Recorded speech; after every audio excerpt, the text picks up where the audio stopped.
invités déjà en place. Je commence par Jean-François Chanon. Bonjour, vous êtes rédacteur en chef délégué du quotidien Le Messager et je vous suggère de commenter en ouverture de cette émission une information de la semaine. La Fédération des éditeurs de presse ont réitéré cette semaine que les entreprises de presse vont mal et il y a même un mémorandum qui est adressé au gouvernement pour décrier ce que la presse privée est en voie de disparition. Quel est le problème? Pourquoi, après autant d'années, les mêmes problèmes se posent dans la presse privée, au point où on parle de voie de disparition maintenant? Bonjour Carole, bonjour à vos téléspectateurs de Canal 2 que je suis heureux de retrouver. Juste un in memoriam, il y a un an, s'en allait Monseigneur Jean-Marie Benoît Bala. C'est un devoir pour moi de redire qu'il y a un an, il partait. Maintenant, pour répondre à votre question, je veux dire que c'est un problème réel. C'est-à-dire que quand vous voyez la plupart des entreprises de journaux qui produisent des journaux, les journaux ne se vendent plus, non pas toujours parce que le contenu n'est pas intéressant, mais les Camerounais n'ont plus l'habitude de lecture. Ensuite, le marché de la publicité est assez sectarisé, donc il n'est pas uniforme, en ce sens que toutes les entreprises n'ont pas accès à la publicité de manière réelle. On ne peut pas toujours compter à la vente du journal au kiosque. Parce que le pouvoir d'achat des populations... D'abord, la distribution n'est pas efficace. Vous prenez un exemple. Quand vous entrez dans le côté nord de Yaoundé, c'est-à-dire là où il y a une grosse agglomération vers Olembe Nkozwa, le premier kiosque est au Carrefour Lonkak.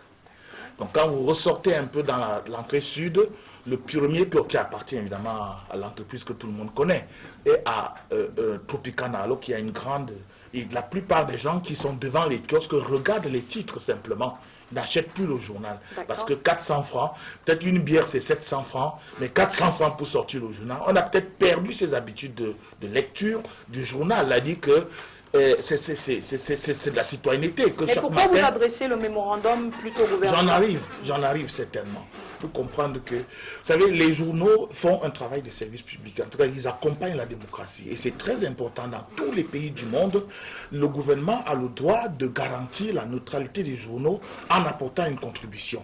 Aujourd'hui, l'État le fait, un tout petit peu, le gouvernement le fait, par une simple, j'allais dire, décision du ministre de la Communication, etc. Mais il faut que ce soit une émanation de la loi. Nous, on ne prend pas l'aide publique à la presse, on ne la prend pas parce que c'est encore un tout petit peu mal formalisé. Il faut que ce soit l'émanation de la représentation nationale, c'est-à-dire qui donne, qui fait une loi qui dit il faut que l'État du Cameroun accompagne la démocratie comme on finance les partis politiques, aider le journaliste à pouvoir avoir, n'est-ce pas, une subvention qui émane de la représentation nationale parce que c'est important de financer la démocratie.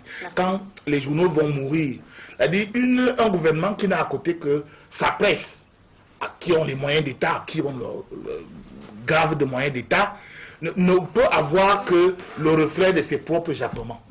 Il n'aura pas une autre son continuelle, etc. Les journalistes sont formés pour ça. Ils ont été à l'école pour ça, ils peuvent faire ce travail-là. Ils le font au quotidien, transmettre des informations, analyser des situations sociales bien données, prise de position quelquefois avec des groupes sociaux marginalisés. C'est ça, c'est tout ça qui est important pour notre société. C'est bien compris. Qui pourrait se caractériser comme une société démocratique. Merci à vous. Merci à vous également, professeur Aboya Manassé, d'être venu, conseiller technique du ministère de l'Enseignement supérieur, mais enseignant de sciences politiques, que nous connaissons très bien avec vous. Cette décision du tribunal militaire de Yaoundé, Mancho BBC et ses co-accusants ont été condamnés donc à des peines allant de 10 à 15 ans de prison. Est-ce qu'il n'y a pas une crainte de ce que cette décision se répercute sur la crise telle qu'elle se vit actuellement dans les régions du nord-ouest et du sud-ouest du Cameroun? Je pense sincèrement que cette décision n'a aucune influence sur la persistance ou non de la crise sur le terrain. Et ce que je pourrais dire, premièrement, c'est que c'est une décision de justice. Deuxièmement, par rapport aux décisions qui ont été rendues, notamment en 2016, par le tribunal militaire de Maroua, face aux terroristes du groupe Boko Haram, normalement, la peine requise est la peine de mort. Or, je pense que 15 ans par rapport à la peine capitale, je crois que les juges mesurent quand même la nécessité de ne pas avoir la main trop lourde par rapport à ce qui est requis concernant les peines prévues dans la loi de 2014. À mon avis, donc, je crois que il faut saluer la main légère du tribunal militaire par rapport à la peine régulièrement requise en cas d'actes relatifs au terrorisme. Et n'oubliez pas que les chefs d'accusation sont énormes. Terrorisme, hostilité contre la patrie, révolution, sécession. Je crois quand même que les peines sont extrêmement compliquées. La défense a tellement bien plaidé, à mon avis, pour s'en tirer seulement avec 15 ans de prison ferme.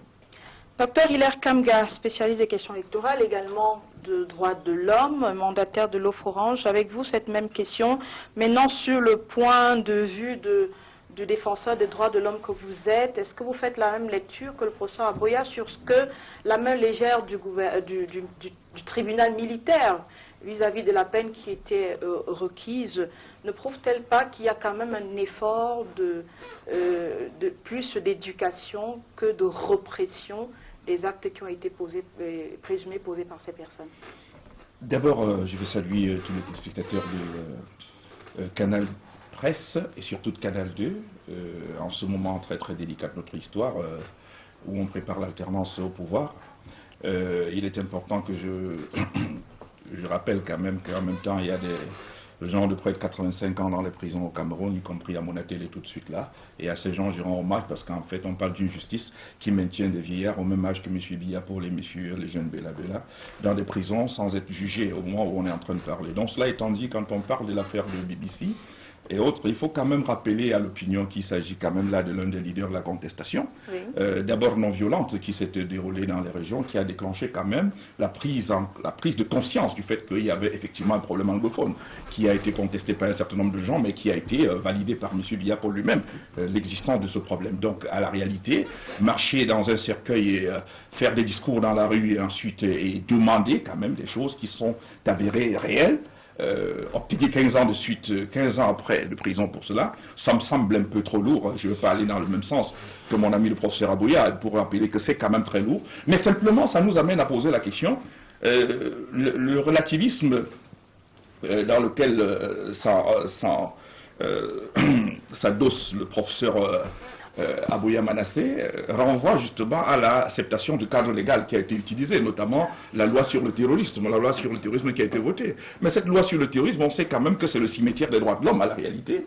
On ne peut pas aujourd'hui se contenter de dire les magistrats ont été assez larges et tout. Non, du coup, c'est la loi qui n'est pas bonne. Parce qu'il faut que chaque occasion qui nous est donnée aujourd'hui permet de rappeler qu'on a au Cameroun une loi qui permet que tout citoyen puisse être désormais qualifié de terroriste à tout moment. C'est-à-dire le fait seulement de parler mal dans une sous-préfecture et qu'un bic tombe et qu'un stylo à billes tombe, ça devient un acte de terroriste parce qu'on appelle ça perturbation du service public. Et du coup, vous avez la peine de mort qui vous attend.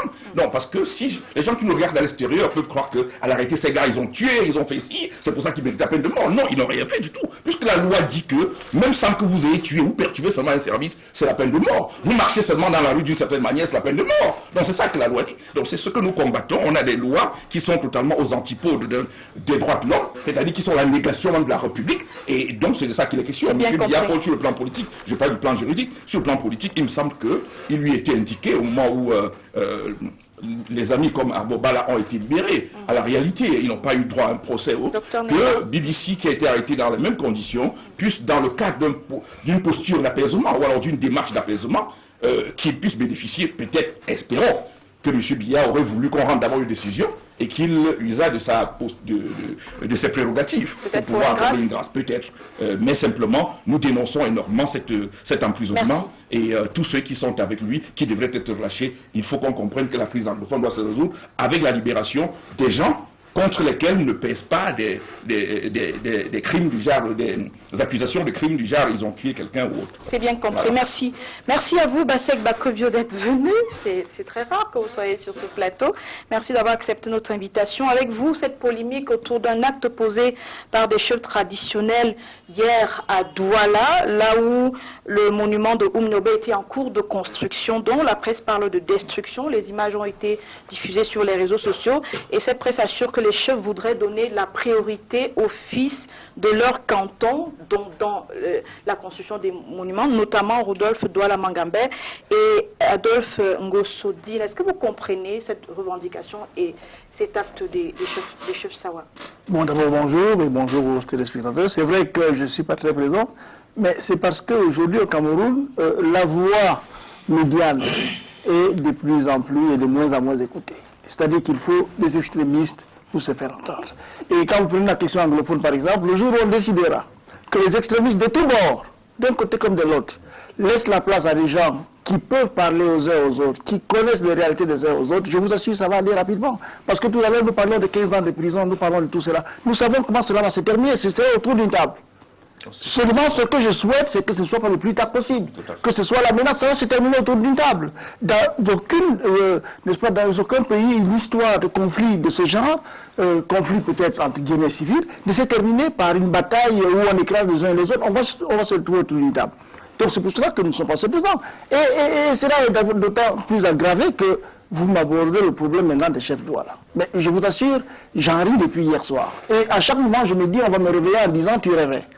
Non, mais on ne peut pas me dire que un pays, et moi j'ai écrit dessus, donc ce n'est pas un problème nouveau pour moi, que des chefs qui vivent tous les jours à côté de Bolanjo, qui passent tous les jours par la poste de Bolanjo, qui tous les jours, pour certains depuis leur naissance, côtoient le statut du général Leclerc, et attendu 2018 qu'on commence à faire une statue des nationalistes camerounais, parce qu'il ne faut pas non plus réduire ça à une histoire, j'ai vu dans les réseaux sociaux de Douala et de Bassa, mais c'est faux. On ne peut pas penser qu'Oumnobe soit aujourd'hui une personne Douala. Il n'appartient pas à personne Bassa. Pour qu'il y ait un problème, une espèce de levée de bouclier de la part de ce chef Douala. Mais qui est-ce qui a empêché de faire? Moi, je crois que ce n'est pas Oumnobe ou Douala Mangabel, c'est Oumnobe et Douala Mangabel et Ernest Wangé et tous les autres. Oui. Donc je vous assure, cette question de montée, de cristallisation au niveau des identités m'inquiète au plus haut point.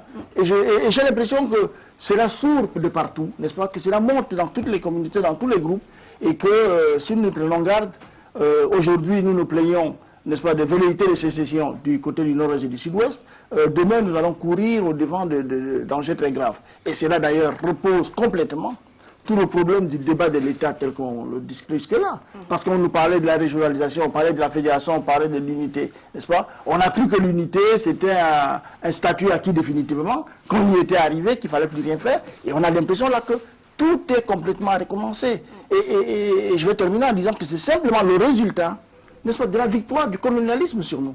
C'est-à-dire que c'est une réaction tellement coloniale, n'est-ce pas, des rangs colonialistes qu'ont eu le chef hier, que je suis étonné. Moi, je pensais d'ailleurs que les gens allaient se plaindre, que l'on choisisse un endroit où il y a très peu de gens qui passent. Moi, je ne connais pas bien Douala, mais j'ai l'impression que les gens y passent peu. Je suis parti voir l'endroit et j'avais quand même dû me rendre compte que je peux faire 2 ans en passant à Douala sans aller par là. Et donc je me suis dit, il fallait qu'on le ramène peut-être dans un endroit comme la Poste et tout le reste. C'est ce que moi je croyais, que les chefs allaient dire, mais attendez, mettez-le là où tout le monde va le voir. Alors quand je vois qu'on défend, n'est-ce pas, ce territoire à un Camerounais, au prétexte qu'il y a d'autres Camerounais qui devaient passer avant, ça me pose un gros problème. Professeur Félix Zogo, merci d'être venu, secrétaire général du ministère de la Communication. Je prolonge la question à Bassek Bakobio avec vous. On a l'impression que malgré le fait que nous soyons en plein dans l'unité, nous le sommes encore puisque nous avons célébré la semaine dernière la fête de l'unité nationale, il se vit comme au quotidien une sorte de montée en puissance du repli identitaire. Ça peut s'exprimer par les actes qu'on a vus hier, mais par d'autres actes qui sont vécus au quotidien par les Camerounais. Comment est-ce qu'on peut endiguer ça? Est-ce que vous y pensez au niveau de la communication sur les pistes de solutions? Parce que ça devient grave, vous avez entendu Bassek Bakobio tout à l'heure, c'est vraiment inquiétant. Comment endiguer? Lui permettez-moi déjà de reprendre sur l'angle par lequel mon frère aîné, Bassek Bakobio, a pris la question. C'est-à-dire que, mais je vais aller encore plus loin. Il y a un monument d'un général français à Oulandio. Mais il ne devrait pas du tout avoir de monument de ce général français au Cameroun, à mettre en rapport avec la crise anglophone. La question aujourd'hui de la partition du Cameroun tient précisément à l'arrivée de ces forces-là au Cameroun. C'est-à-dire que la Deuxième Guerre mondiale s'est transposée dans notre pays et on nous dit, bon ben écoutez, il faut ériger un monument et on l'a fait en l'honneur en mémoire de ce général parce il a été celui qui aura dirigé les troupes françaises pour bouter, n'est-ce pas, les Allemands du Cameroun. Et on sait ce qui s'en est suivi, partition du Cameroun, réunification à moitié, réunification à moitié, vraiment en trompe-l'œil, disons-le, en trompe-l'œil, parce que... Indépendance revendiquée par Oumiobe et les autres. Voilà, justement. Alors, donc, lorsqu'on a pris cette question par cette approche, eh bien, on peut effectivement se poser la question de savoir, est-ce que c'est Oumiobe le Bassa? Eh bien, la réponse est non. Parce qu'il y a, je ne sais pas, j'avoue mes limites en matière de démographie au Cameroun, combien de Bassa il y a? Eh bien, il s'est trouvé que Ruben Oumiobe venait de quelque part, il venait du pays Bassa, mais ce n'est pas ce Oumiobe-là que nous célébrons, c'est le nationaliste qui a eu à diriger un parti, disons-le clairement, dans lequel chaque Camerounais devrait se reconnaître. N'oubliez pas que l'UPC n'est pas un parti Bassa. Celui qui avait déposé les statuts de l'UPC n'était pas un Bassa, c'était Bernard Bouli qui était un Béti.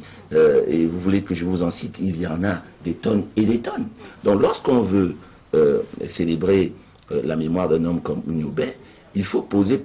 D'abord, ça ne devrait pas poser de problème dans une ville comme Douala qui aura été... Mais il pose le problème de priorité, professeur. Mais la question de commencer par un et terminer par l'autre. Je vais donc en venir à cela. Oui, priorité, mais on peut très bien ériger une statue de Oumiobe et ériger une statue de Douala Mangabel. Il n'y a pas de problème à cela. Pourquoi dire il faut absolument un avant ou un autre après? Non, la question ne devrait pas se poser de cette manière-là.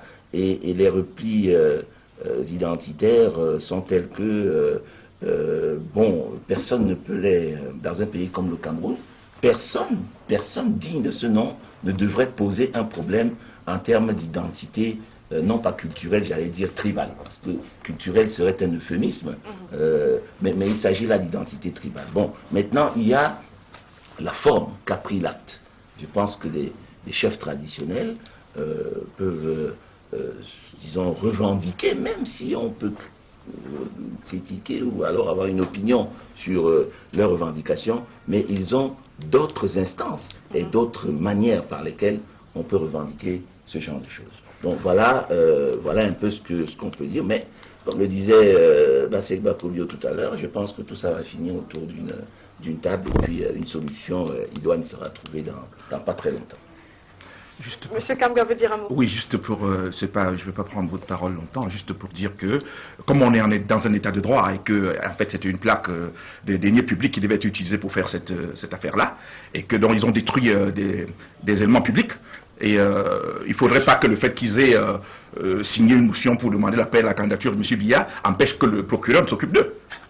Ils sont là en plein terrorisme. Voilà, c'est en plein terrorisme là. Ouais. Merci pour ces précisions. Alors, si vous le voulez bien, nous allons commencer par le premier sujet inscrit à l'ordre de ce débat. Malheureusement, nous débutons sans notre sommaire, encore moins la revue de presse. Nous nous excusons pour ces incidents techniques. Tout de suite, donc, les propos de l'ambassadeur des États-Unis d'Amérique après une audience au Palais de l'Unité, commentée et analysée au Cameroun cette semaine et sur ce plateau également. Je commence par vous, Jean-François Chanon, vous êtes le journaliste du plateau. Vous avez écrit sur ce sujet cette semaine. Qu'est-ce qui s'est passé? Disons que j'étais un peu étonné de voir la ferveur que j'ai vue sur les réseaux sociaux par rapport... J'ai bien suivi l'intervention de l'ambassadeur. C'est-à-dire, m'a été envoyé un peu par le service, je crois, de presse de l'ambassade.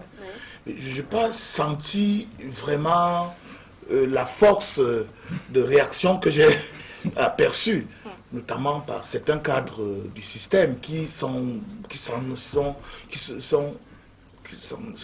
émus. L'émotion qui a suivi ces propos était un peu, à mon sens, vous allez dire. un peu disproportionné, mais quand même pas à la mesure de ce que j'ai senti, des propos assez, j'allais dire, des propos pas très belliqueux, qui s'adressait peut-être à quelqu'un. Je ne sais pas très bien qu'est-ce que le président Biya et l'ambassadeur se sont exactement dit. Je ne sais pas. Le président Biya ne nous en a pas parlé, il n'a pas voulu nous en dire. Ça, c'est normal, c'est le président. Mais après, quand j'ai entendu toute la volée, je me suis dit, notamment une réaction que j'ai trouvée sur les réseaux sociaux, où notre sœur Calice Beyala, qui a d'ailleurs produit une réaction de ma part aussi, parce que je l'ai trouvée sur les réseaux, sur mon mur, j'ai dit, mais je n'étais pas très d'accord qu'on puisse penser qu'aujourd'hui, un ambassadeur viendrait absolument nous imposer un point de vue, de quelque manière que ce soit, de dire à notre président de se retirer. Quand bien même ce fut le cas, je pourrais dire que ça peut être un conseil que l'on peut donner, et comme donc on ne retient pas tous les conseils qu'on vous donne. C'est-à-dire, on vous dit, moi j'ai tel conseil à vous donner, vous prenez d'abord vos propres intérêts, mais on en vient pas à ce que j'ai senti comme des injures vis-à-vis du représentant d'un pays ami, et qui plus est la plus grande puissance du monde. Je parle, mais simplement par civilité, de quelqu'un qui est chez vous et qui conduit une collaboration, qui représente un pays qui conduit une collaboration avec notre pays, de manière assez... Bon, à la finalité, comme on dit, on finit toujours par s'entendre quand on se revoit face à face. Le communiqué du ministre des Relations extérieures m'a paru plus mesuré. On en vient. M'a paru plus mesuré. Mais comme je l'ai dit, puisque vous m'avez interpellé, pourquoi j'ai dit dessus, ce que j'ai dit exactement, c'est que j'ai le système, que toute la faiblité que j'ai perçue à travers cela est tributaire d'un doute qui est dans le système. Les gens ont peur d'une manière ou d'une autre de la chute un jour du président Biya. Parce que le président Biya reste pour eux une gage de prébande. C'est-à-dire qu'ils se disent que s'il n'est pas là, qu'est-ce que nous on devient? C'est une perte de nos privilèges. Et quand bien même quelqu'un se lèverait à dire que non, mais le président Biya doit se reposer parce qu'il a un certain âge, il a beaucoup travaillé pour le Cameroun, tout de suite on lui tombe dessus parce qu'on s'est dit que non, mais pourquoi oser penser que le président Biya doit se retirer ou bien ne doit pas se présenter. On en reparle dans la suite, je vous donnerai la parole dessus. Professeur Félix Zogo, on a très vite évoqué la convention de Vienne pour, je ne peux pas le dire condamner, mais estimer que la démarche de l'ambassadeur était maladroite. Pourquoi? Que dit la convention de Vienne en cette matière diplomatique? Bon, pour tout résumer, cette convention, qui n'est pas une initiative camerounaise, qui est une initiative internationale, règle les questions des relations diplomatiques entre les États. Et en l'occurrence, bon, il faut peut-être partir de là. Elle pose le principe qu'un ambassadeur ne peut être accrédité auprès d'un État que si cet État-là est d'accord cette accréditation. Donc, il y a ce qu'on appelle les copies figurées qui sont envoyées et qui sont reçues par le ministre des Relations extérieures. D'accord. Donc, l'État qui reçoit l'ambassadeur, qui est appelé à recevoir l'ambassadeur, se prononce si oui ou non il voudrait de cet ambassadeur. D'accord. Ça, c'est contenu dans la Convention de Vienne. Et après, lorsque l'État agrée, eh bien, le président de la République, en vertu de ses pouvoirs constitutionnels, reçoit les lettres de créance de cet ambassadeur. L'ambassadeur peut donc exercer dans ce pays. Je remonte à ce niveau pour dire qu'il y a un parallélisme des formes. Lorsqu'on l'a admis cela, eh bien, une autre disposition, je pense qu'il s'agit de l'article 41, soumet l'ambassadeur, le diplomate en question, à ce qu'on appelle un devoir de réserve. Le devoir de réserve, ce n'est pas ne pas penser ou ne pas dire, peut-être dans une instance, au sein d'une instance appropriée, ce que l'ambassadeur a à dire. Mais il s'agit du discours public. Ce devoir de réserve conserve d'ailleurs même les fonctionnaires. C'est-à-dire que lorsque vous prenez la parole en public, lorsque vous décidez de rendre vos propos publics, vous devez avoir une certaine réserve. Et parmi les sujets soumis à réserve, il y a les questions internes aux États. Non pas, cela ne voudrait pas dire, puisque par ailleurs, l'ambassadeur représente les intérêts de son État dans le pays où il est accrédité. Donc il peut effectivement rencontrer le chef de l'État et lui dire ce que son pays, n'est-ce pas, pense de telles situations concernant, n'est-ce pas, le pays du chef de l'État. La question n'est donc pas là. La question c'est, qu'est-ce qu'il fait de ces échanges? Et donc pourquoi il les a rendus publics? Pourquoi est-ce qu'il les rend publics dès lors que, n'est-ce pas, ils sont susceptibles ou qu'ils touchent, n'est-ce pas, à des questions internes à l'État. Donc ce n'est donc pas une question qui met en opposition les États-Unis et le Cameroun. Ce n'est même pas une question qui met en opposition cet ambassadeur avec le Cameroun.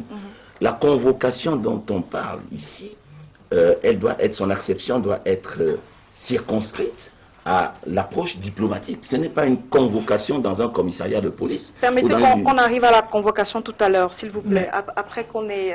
je viens à vous justement, Bassek Bakobio, parce que lorsque je préparais cette émission, je me suis laissé dire par un diplomate accrédité à Yaoundé qu'ils ont la liberté de s'exprimer sur des questions où ils jugent leur point de vue utile pour un pays ami. Est-ce que dans le cas d'espèce, vous pourrez interpréter ce qui est attribué à l'ambassadeur des États-Unis comme tel? Mais c'est les méthodes qui se vulgarisent, qui se généralisent. Vous savez qu'il n'y a pas longtemps, jusqu'à il y a quelques années encore, lorsque deux chefs d'État se rencontraient, les conférences de presse après n'existaient presque pas. Aujourd'hui, c'est presque systématique, même en Afrique. C'est-à-dire que lorsque deux chefs d'État se rencontrent, il y a des conférences de presse pour que la presse sache de quoi ils ont parlé. Alors cela ne veut pas dire que cet ambassadeur aurait dû le dire peut-être de cette manière, ou que ça aurait pu être repris de cette manière-là. Mais moi, je m'appuie sur n'est-ce pas, la convention dont parlait tout à l'heure le professeur Félix, pour dire qu'il m'est revenu. J'aurais appris que justement certaines personnes au Cameroun, certaines structures, auraient émis des réserves quant à l'acceptation de cet ambassadeur parce qu'il vient d'autres pays, qu'il a certaines attitudes, que si on vous disait demain qu'au Gabon, Madame Francesco va y aller, on se dirait qu'au Cameroun, ce n'était pas une dame qui avait sa langue dans la poche et on poserait peut-être des réserves. Alors, il paraît qu'il y a des structures ici qui ont émis des réserves par rapport à lui, mais il est venu et donc, il a dit. Et donc, je dis que le problème, c'est que parfois, on se rendra compte qu'on a fait une telle publicité à cette histoire que je crois que c'est une histoire qui aurait pu passer comme cela. D'autant que Cameroun Tribune, moi j'ai lu Cameroun Tribune, nous avait donné le compte rendu de toute...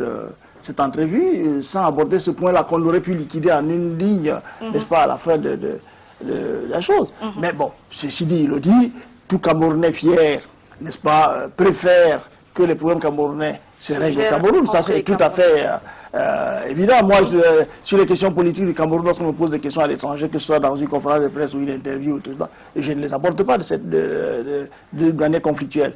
C'est au Cameroun qu'on les aborde. Maintenant, il a dit... faisons en sorte qu'il n'y ait pas d'autres chefs de Douala demain qui donnent l'opportunité à des étrangers de venir se mêler de nos problèmes.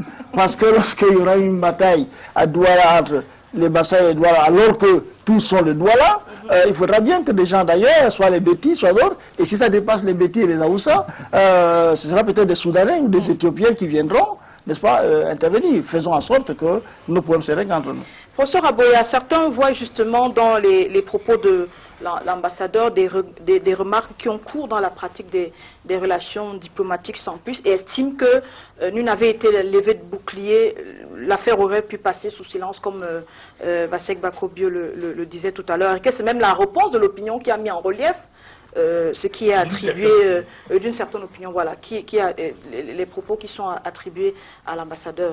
Est-ce que c'était finalement si terrible que ça, s'il l'avait même dit au président de la République? Quand vous aurez fini de dire ça, il faut revenir à la réalité. C'est que nous sommes au Cameroun. D'accord. Au Cameroun, tout ce qui est dit par les étrangers est amplifié par les nationaux. Il suffit simplement qu'un étranger se permette de donner un point de vue qui conforte un camp Et c'est le branle-bas. On va même au-delà de ce que le concerné a dit. C'est une attitude typiquement camerounaise. Regardez ce que la presse écrit sur le Cameroun.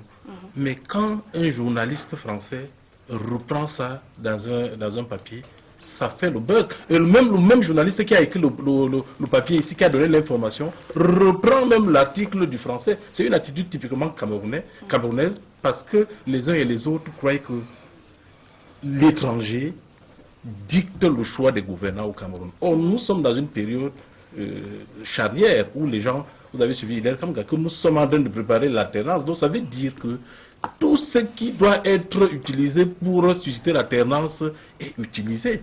Et naturellement, je crois que c'est le b.a.-ba de la diplomatie. La diplomatie, c'est quoi? C'est les relations entre deux États qui se reconnaissent mutuellement et qui décident d'entretenir des relations institutionnelles, en envoyant chacun des représentants dans le pays qui vous accréditent. Mais la diplomatie, c'est encore quoi aussi? C'est aussi l'attitude d'un diplomate. C'est-à-dire que la manière de parler, de manière à ne pas susciter des conflits. C'est pour ça qu'on dit que quelqu'un parle diplomatiquement pour surfer, pour éviter que ça puisse se fâcher. Et c'est pour cela que deux États qui entretiennent des relations diplomatiques vont difficilement à un conflit, parce que chacun sait ce qu'il doit faire pour éviter le conflit. Et c'est pour cela que quand il y a crise, il y a appel des diplomates, il y a convocation de l'ambassadeur, et puis il y a une rupture. Mais je vous dis, tous les pays fiers sont sensibles à ce qui est dit concernant leur marche. Vous avez vu le propos de Manuel Valls par rapport à l'élection au Gabon. Automatiquement, l'ambassadeur du Gabon a été rappelé à Libreville et le ministre des Affaires étrangères s'est excusé. Donc, partout, vous ne pouvez rien dire de délicat concernant les relations entre Israël et la Palestine. Et vous dites que les gens ne vont pas réagir. En réalité, c'est ça. Les gens ont amplifié les propos de manière à créer un buzz qui met à mal le gouvernement par rapport à un pays étranger. Or, tel que, parce que j'ai fait une interview à la Voix de l'Amérique par rapport à la question, j'étais l'invité de leur journal il y a 4 jours. Effectivement, j'étais même embarrassé parce que à ce moment-là, je n'avais même pas la certitude que effectivement l'ambassadeur avait été convoqué au niveau du ministère des Relations extérieures. Donc, à mon avis, je crois qu'il y a un problème camerounais qui fait de tout bois ce qui met à mal son propre gouvernement, et on s'en donne à cœur joie à ce genre d'exercice au point où, à un moment donné, effectivement, c'est les étrangers qui se sentent plus à l'aise dans notre pays que les nationaux.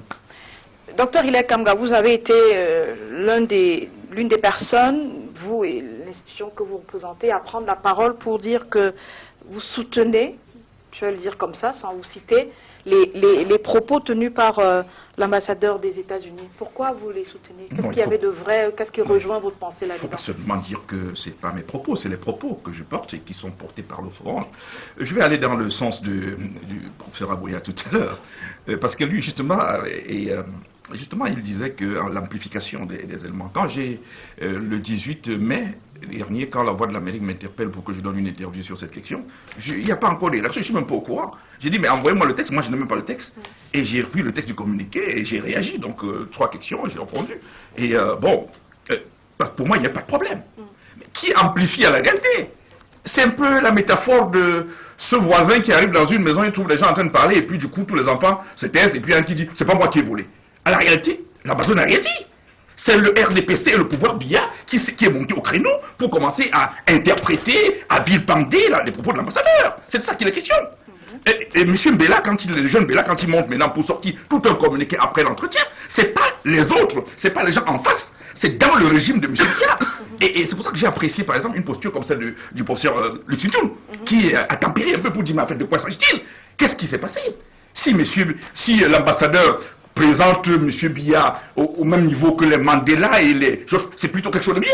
Mais c'est pas comme ça que certains Irak du régime ont perçu l'affaire. Ce sont ces personnes qui ont amplifié et qui se sont sentis concernés parce qu'ils ont un problème réel avec l'alternance au Cameroun. C'est de ça qu'il est question.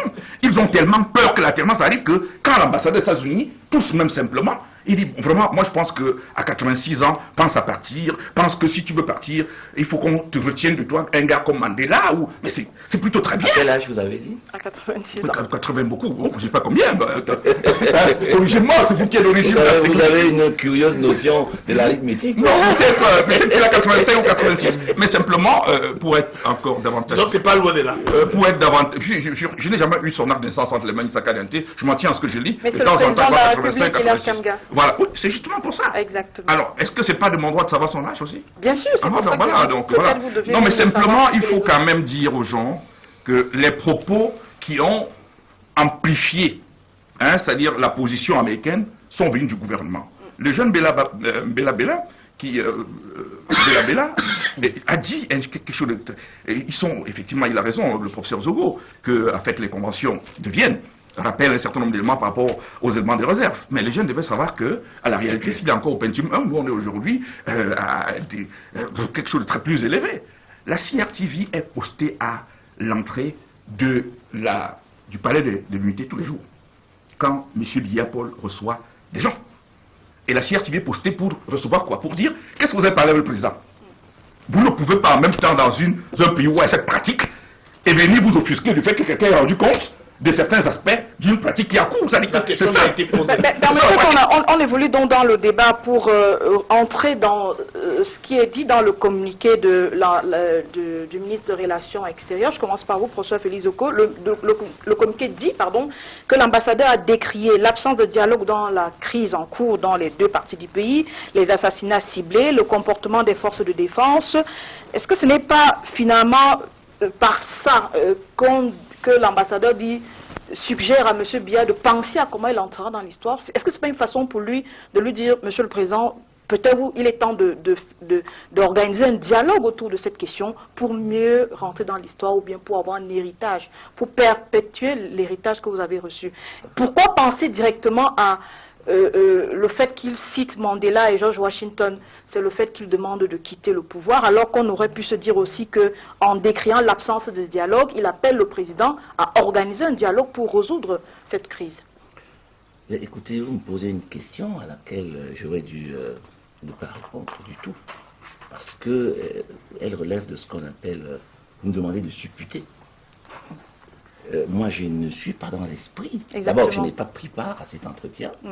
Je ne suis pas dans l'esprit, n'est-ce pas, de la cogitation de cet ambassadeur. Je ne sais pas par quoi il est ému. C'est le communiqué du MINREX. Maintenant, vous me dites, est-ce que ce n'est pas cela qui aura amené, n'est-ce pas, toute cette vague de protestation? Non, ce n'est pas la première fois que un ambassadeur parle de dialogue. Je vous rappelle simplement, mais vous le savez très bien, que tous les communiqués officiels, même à l'aube de cette crise, que ce soit les organisations internationales, que ce soit au niveau bilatéral, donc les États, la France, la Russie, les États-Unis même, le Canada, etc., on dit, bon, écoutez, il faut mettre en place un dialogue. Pourquoi est-ce qu'on s'offusquerait, n'est-ce pas, particulièrement de ce que, pour une fois supplémentaire, cette question a été posée? Non, je ne pense pas que ce soit le cas, et je pense que cet ambassadeur n'a pas rendu service à son propre pays. Je dirais pourquoi? Je dirais simplement parce que, vous savez, il y a des choses qui sourdent en nous, en chacun de nous. Parfois, on se dit non, peut-être c'est trop gros. Parfois, donc, je n'en parle pas. Et puis, à un moment donné, il y a des indices qui commencent n'est-ce pas, à être rendus visibles. La crise, ce qu'on a appelé la crise anglophone, que je me refuse à appeler ainsi, parce qu'effectivement, il n'y a pas de crise. Je continue, il n'y a pas de crise. Il y a une crise sécuritaire dans les zones, dans les régions du nord-ouest et du sud-ouest. Nord et du sud-ouest. Et donc, cette question-là n'est pas une question aussi simple que cela. D'accord. Parce qu'à poser des diagnostics simplistes, on se trompe de thérapeutique. Il se trouve que cette situation sécuritaire est entretenue. C'est-à-dire ceux qui ont pris les armes contre les institutions de la République dans ces régions sont ça c'est clair au moins, en relation directe avec des Camerounais de la diaspora, dont la plupart sont aux États-Unis. Vous savez, lorsqu'on vit aux États-Unis, lorsqu'on vit à l'étranger, on survit en fait. Même la diaspora, il survit parce que, eh bien, la priorité, c'est aux nationaux. Ils sont très peu des étrangers, et noirs de surcroît africains, qui sont opulents dans ces pays-là. Lorsque vous avez réussi à gagner votre pitance pour essayer de nourrir votre famille et de survivre, vous pensez vraiment que vous pouvez prendre ces fonds pour renvoyer dans votre pays, pour entretenir une guérilla, un climat d'insécurité? On peut se poser la question de savoir d'où viennent les ressources, n'est-ce pas, qui transitent par cette soi-disant diaspora et pour venir alimenter, n'est-ce pas, ces espèces de maquis. Eh bien, cela fait que lorsque l'ambassadeur des États-Unis, dans son propos, met au même pied d'égalité une armée régulière, donc qui dispose du monopole légal de la force, face à des criminels, il faut le dire, à des criminels qui ne sont même pas une armée, ce sont des criminels, et qu'un ambassadeur en vient à cautionner, parce que là, il cautionne. Et ça, on ne va pas nous dire qu'on a grossi. Il dit l'armée commet des exactions contre les sécessionnistes. Alors, on peut commencer à se poser la question de savoir quel pourrait être le rôle du pays qu'il représente dans cette crise-là. Alors, vous voyez, c'est ça le problème. Il ne faut pas penser que le diagnostic sur cette question soit aussi simple que cela. C'est bien compris. Voilà. Donc, pour répondre finalement à votre question, non. Le chef de l'État ne s'est pas offusqué de l'entretien qu'il a eu avec l'ambassadeur. Il a eu cet entretien, l'ambassadeur s'est exprimé au sortir du palais de l'Unité. Ce n'est que lorsque, et je dois vous dire d'ailleurs que ce sont, si je prends le cas du ministre de la Communication, nous n'étions même pas effectivement au courant qu'il y avait un communiqué comme celui-là, parce qu'il ne l'a pas du tout adressé aux institutions. Il l'a adressé à la presse. Et c'est la presse qui a réagi pour venir chercher, n'est-ce pas, les réactions des dirigeants. Alors, je reviens sur la question. La question est simple. Est-ce que cet ambassadeur, n'est-ce pas, au regard des conventions qui règlent les relations, la question des relations diplomatiques, est-ce qu'il n'a pas enfreint quelque part ces règles-là? Maintenant, le professeur Aboya l'a dit, et permettez-moi de venir juste d'un mot là-dessus, oui, pour dire, je crois qu'on a voulu mettre en débat la question de l'alternance. Il n'y a pas de question d'alternance. Il y a toujours eu une question. Ça la candidature du président. Ça dépend de quel côté on se trouve. Parce que j'ai entendu dire ici que dès qu'on parle d'alternance, eh ben, on vous envoie au tribunal militaire. Mais je ne sais pas combien de fois mon ami Ila Kamga est parti au tribunal militaire. Il ne parle que de ça. Je ne sais pas combien de fois Foudier est parti au tribunal militaire. Il ne parle que de ça. Alors l'alternance concerne ceux qui veulent accéder au pouvoir. Accéder au pouvoir, elle ne concerne pas ceux qui y sont et ceux qui soutiennent. Merci professeur Félix Ogo. Je reviens à vous tout à l'heure. Alors, Jean-François Chanon, la presse et le quotidien Le Jour, que je vais citer tout de suite, a écrit que dans le communiqué du MINREX, que l'ambassadeur a confié à Paul Biya de se soucier de son héritage et surtout de ce que l'histoire qui sera enseignée aux générations futures retiendra de lui. Et comme le professeur Félix Zogo l'a dit tout à l'heure, certains ont tout fait penser que c'était une invite à quitter le pouvoir. Est-ce que vous avez fait la même interprétation ou alors il y avait vraiment ce deuxième degré de lecture qu'il aurait fallu faire des propos de l'ambassadeur, des propos attribués à l'ambassadeur? C'est un procès en sorcellerie qu'on fait à l'ambassadeur. Exactement. Puisque si je me restitue un peu les faits, c'est quand même la presse qui allait provoquer l'ambassadeur à la sortie de l'audience, qui lui a posé la question, qu'est-ce que vous avez dit? L'ambassadeur a quelque peu résumé tout ce qui a été dit, et après, parce que ça commençait à aller dans tous les sens, a repris un communiqué pour dire voilà exactement ce qui se dit. Et à ce moment donné, je n'ai pas vu une interprétation. Là, le problème a commencé quand justement les acteurs du système se sont offusqués. L'ambassadeur n'a pas le droit de dire à notre président de ne plus se représenter. D'autres personnes ont dit, il y a même Kaïs Beya qui allait dire, j'ai vu dans Cameroun Tribune, le Cameroun n'est pas une sous-préfecture des États-Unis. Ouais, c'est allé dans tous les sens, et on s'est dit, mais qu'est-ce qui se passe exactement? Mais finalement, si vous voulez qu'on en parle, on en parle. On dit que, mais attendez un peu, est-ce que ce serait mauvais de demander au président Biya d'entrer dans l'histoire, par exemple, en ne se représentant pas? Ce n'est qu'un conseil, un avis d'un pays ami, d'un ambassadeur d'un pays ami qui donne à notre président. Pourquoi faut-il en sorte que, dès qu'on parle du fait que le président ne serait plus candidat dans notre pays, ça crée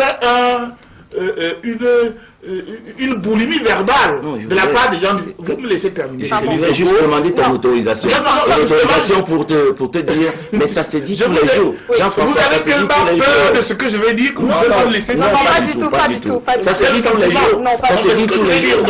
Pardon. Oui, cela se dit tous les jours. Le fait que ce soit un ambassadeur étrangers et justement des États-Unis qui le disent, ça crée donc un problème où tout le monde est en effervescence. Et ces derniers jours, le sentiment qu'on a eu, c'est que qui taperait le nœud sur l'ambassadeur, peut-être sera récompensé. J'ai eu ce sentiment-là. Je peux me tromper. C'est bien compris. Je peux me tromper. Mais là, le problème n'est pas...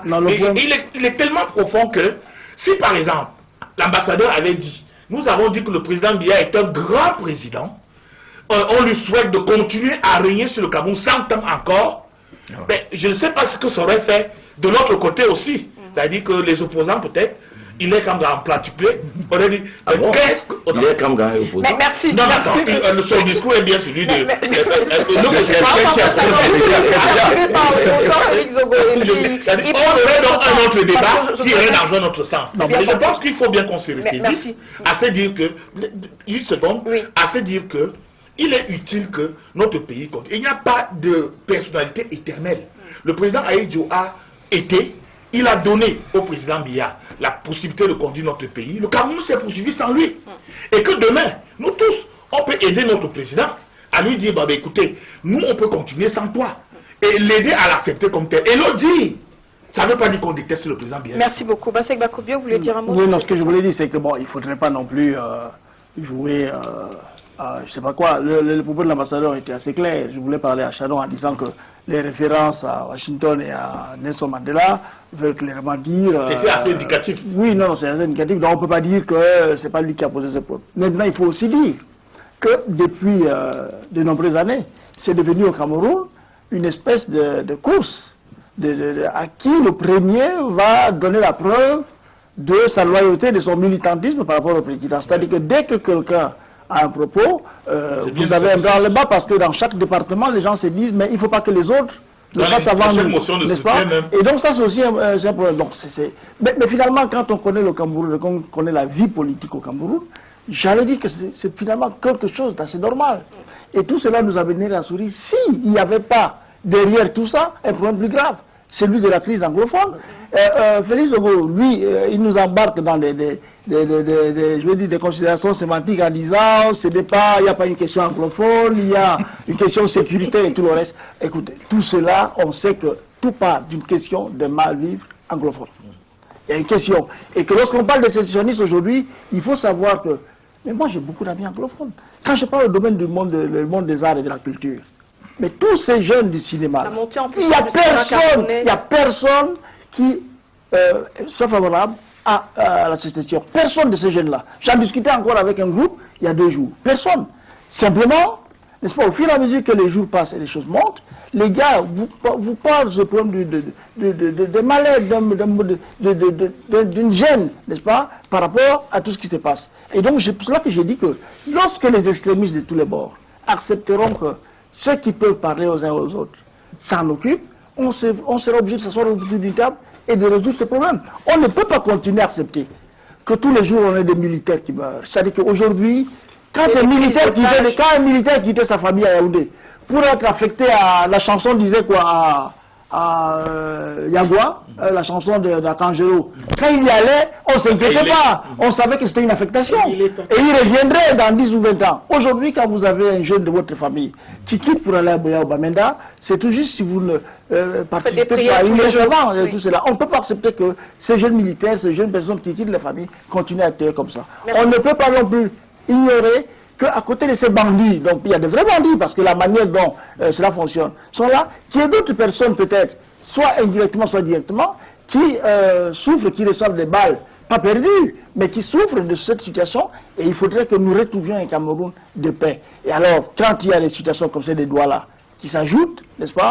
On se dit, qu'est-ce qu'on fait dans 5 ans, qu'est-ce qu'on fait dans 10 ans? Et c'est aujourd'hui qu'il faut le faire. C'est aujourd'hui, en impliquant, en amenant des références communes. Les références communes, c'est quoi? C'est une statue de Oumyobé, de Ernest Wandje et d'autres à Douala. Les références, c'est quoi? C'est une statue de Douala Mangabé, non pas à Douala, mais à Yaoundé. Parce que ce n'est pas des gens qui appartiennent à leur communauté. Les références, c'est quoi? C'est que De Toumaza, qui est anglophone, qui a travaillé pour ce pays, qu'on le connaisse dans le parti francophone, qu'on ait une statue de lui à Yaoundé ou à Douala et à tout.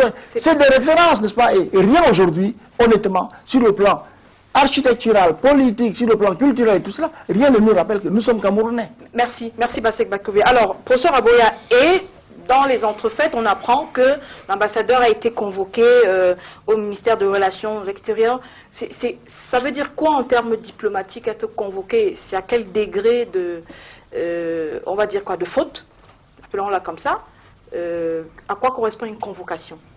Non, à ce niveau-là, il n'y a pas faute. C'est une demande d'explication. Un gouvernement peut demander à être édifié par rapport à ce qui est en train d'être dit de la bouche même du conseiller, c'est-à-dire l'ambassadeur des États-Unis. Et c'est courant. Je vous dis que c'est courant. Ça commence à devenir un problème quand le Cameroun rappelle son ambassadeur à Washington. Là, il y a rupture des relations diplomatiques. Même pas rupture.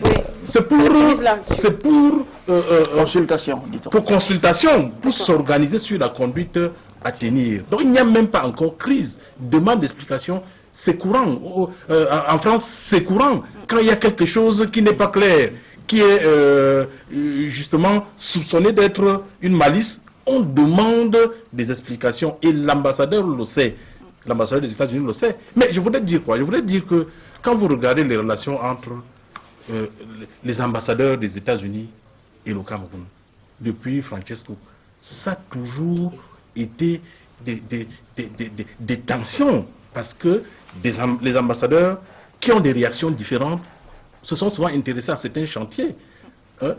Janet Garvey, qui arrivait, son interview au départ, c'était totalement différent. Robert P. Jackson aussi en 2011 avec les questions. Au contraire, il disait que finalement, ils ont eu des préjugés en arrivant au Cameroun et qu'ils ont eu affaire à un homme d'affaires extrêmement intelligent qui pense beaucoup plus à la stabilité. D'autres se sont investis à renforcer les institutions en prenant acte du fait que, au lieu de décrier la longévité, il faut plutôt admirer la stabilité qui est importante dans la sous-région. Et c'est pour ça que vous avez vu l'ami de Hilaire Makwat s'investir dans Elecam. Ou alors... Oui, c'est son ami, je sais de quoi je parle. Parce que ces ambassadeurs-là, je sais comment ça se passe. J'ai été quand même leader d'opinion à Douala pendant longtemps. Quand ils arrivent, ils invitent certains leaders d'opinion et certains représentants de la presse, et c'est eux en réalité qui leur donnent généralement la conduite à tenir au Cameroun. Ils sont pas si bêtes que ça. Voire donnent les faiblesses sur lesquelles l'ambassadeur doit surfer. Oui. Ça fait seulement 2 ans qu'il ne suis plus invité. Donc je ne veux pas entrer dans les détails avec Guidel Camara. Donc je sais comment ça se passe. Si bien que ce que les ambassadeurs relaient souvent, la plupart des ambassadeurs étrangers, c'est complètement suggéré par la presse locale et les leaders d'opinion locaux qui ne travaillent pas pour le pays forcément, mais qui travaillent justement à ménager leur rapport avec l'Occident en termes de visa, en termes de facilité pour leur caricature. Donc je sais de quoi je vous parle. Ma dernière rencontre, justement, c'était avec Peter Jackson. J'y étais avec Atiba, j'y étais avec, je ne veux pas citer, je sais comment ça se passe. Il est souri, il sait de quoi je parle. Je crois que c'est courant au Cameroun. Les ambassadeurs américains, quand ils arrivent, ils sont généralement virulents et après ils se rendent compte que le Cameroun est un pays beaucoup plus complexe que ça. Et en quittant le Cameroun, généralement ils font une grande conférence de presse, voire une tournée, comme Peter Oza, il a fait le tour du Cameroun et a défendu même le Cameroun contre les accusations d'Amnesty International. Il a dit que ce que les gens disent sur les accusations contre l'armée camerounaise, c'est totalement faux. Donc je crois qu'il faut être prudent. Oui. Nous sommes dans un jeu de pouvoir pour l'alternance. Il est à planter le décor. Merci et je crois que c'est de ça qu'il s'agit. Merci. Alors, est-ce que c'est une présomption avec laquelle l'ambassadeur des États-Unis est arrivé, parce qu'elle est là juste depuis 6 mois, depuis décembre. Est-ce qu'après, il va mettre de l'eau dans son vin, comme dit... Non, d'abord, j'espère que vous n'allez pas me couper tout de suite, comme ça a été le cas tout à l'heure, parce que j'ai plus rien dire du tout. Et vous avez planté en disant qu'on parle du contenu de ce que monsieur le jeune Bella Bappé a dit, son excellence. Bella, ok, merci. Vous savez, c'est les gens de votre camp dont vous devez mieux maîtriser leur nom. Donc, jusqu'où, il faut peut-être rappeler, peut-être toujours à l'endroit de Félix, il y a une chose qui a été dit sur le plateau, c'est une parenthèse que je ne peux pas laisser passer parce que je réponds de tous mes amis qui sont en diaspora. Et c'est quand même assez insultant de dire quand on vit au Yusa, à l'étranger, on survit. Je rappelle Corentin Tala, qui a été l'un des leaders estudiantins en 92, il a $350 de l'heure. Je me préfère le dire quand même. Tous les leaders estudiantins qui sont partis au USA, personne n'a au moins de $100 000 de l'heure. Il faut le dire, il y en a qui sont dans l'armée américaine et par-ci par-là. C'est bien compris. Il faut bien que ce soit précisé que ce n'est pas les mendiants qui parlent. Là-bas, que ce soit là-bas ou ici. Donc c'est des gens qui sont insensés et qui ont les pieds sur terre, de manière claire. Maintenant, quand on a fini de dire ça, je crois qu'il est important aussi de rappeler dans ce que monsieur... c'est très important. Le public doit bien lire ce que monsieur le jeune Bella a dit. Vaut mieux dire le ministre des Relations extérieures. Le MIRES, c'est plus simple. Comme ça, je ne vais pas me tromper. Voilà. Il a dit des choses très importantes qui traduisent à suffisance la posture des gens qui veulent absolument imposer monsieur Biya-Paul au pouvoir. Lorsqu'il nous allègue, lui dit que le monsieur a donné des allégations non fondées par rapport au comportement des forces de l'ordre. Quand j'ai dit que je soutiens la position, mais vous ne pouvez pas dire à quelqu'un que vous avez appelé vous-même pour venir vous aider à combattre le terrorisme, entre guillemets. Et qui vous appuie. Qui vous appuie en homme, en intelligence, en satellite et tout. Vous ne pouvez pas lui dire que ces affirmations sont non fondées, à la limite. Vous ne pouvez pas le dire, vous n'êtes pas crédible pour le dire quand au même moment, votre ministre de la Défense vient de dire qu'il vient de mettre en place une commission d'enquête pour justement établir la grave situation des exactions de forces de sécurité. C'est inaudible à la limite, il faut le dire. Et puis, de la même manière, il a utilisé un terme.